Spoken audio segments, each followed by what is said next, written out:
Bonsoir à tous, bienvenue à ce flash d'information. Nous partons pour le nord ivoirien où le président Alassane Ouattara achève sa visite ce dimanche. Après le Poro, le Tchologo, le chef de l'État a mis le cap sur Odiéné dans le Denguélé. Le président Ouattara a été accueilli par une foule en liesse. Fils de la région, le chef de l'État s'est dit heureux de se retrouver à Odiéné, son village maternel, afin de communier avec les populations. Jérôme Kofi Aboulé. Le Kabadougou avec le président de la République, Alassane Ouattara, pour la suite et la fin de son déplacement dans le Poro, la Bagoué, le Tchologo et le Denguélé. Il est environ 17 h ce samedi quand se fait l'entame de cette étape à l'arrivée du chef de l'État à bord de son hélico à Odiéné, précisément à l'aéroport de la dite ville. Le président de la République y est accueilli par une foule immense, composite, en plus des officiels avec qui il a échangé des civilités. De part et d'autre, c'est la joie totale, la joie des populations d'être une fois encore en communion avec le chef de l'État, la joie aussi du président Alassane Ouattara de se retrouver chez lui à Odiéné, son village maternel. Je suis à Odiéné, chez mes parents maternels, donc c'est un retour au village, c'est une visite familiale, c'est une opportunité de venir saluer mes parents maternels, de les remercier pour toutes les bénédictions qui ont été faites, toutes les prières qui m'ont permis de gérer donc ce pays pendant 9 ans dans une paix relative et de leur dire que par la force des choses, je me retrouve être à nouveau candidat, ce que je n'avais pas souhaité, mais l'homme propose, Dieu dispose. À Odiéné, comme dans chaque partie du pays où il se déplace, le président Alassane Ouattara se voit dans un microcosme ivoirien et c'est pour lui l'opportunité, comme c'est bien le cas ici, de parler en tant que président de la République de ce qui est convenable à la Côte d'Ivoire.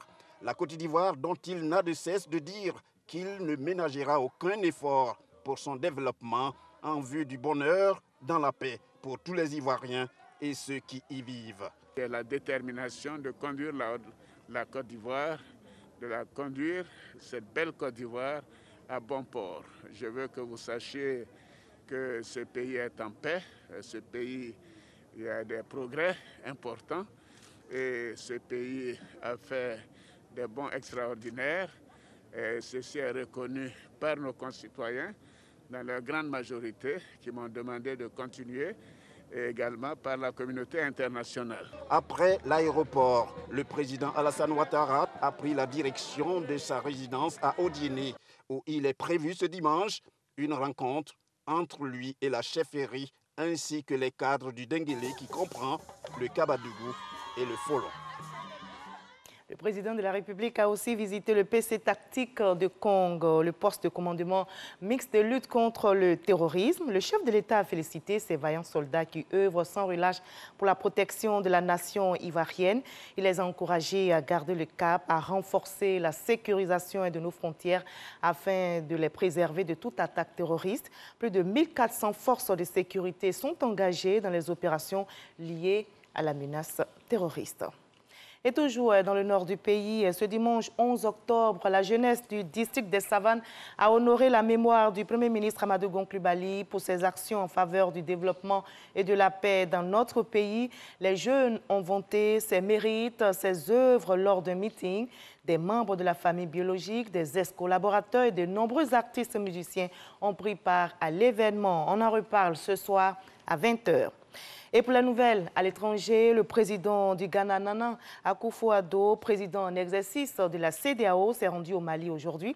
Il est le premier chef d'État à se rendre au Mali depuis la levée de l'embargo décrété par la CEDEAO. C'est une visite pour marquer la solidarité de la CEDEAO à l'endroit du Mali. Le pays retrouve sa place au sein de l'institution sous-régionale. Il y a désormais un président de transition et un premier ministre civil.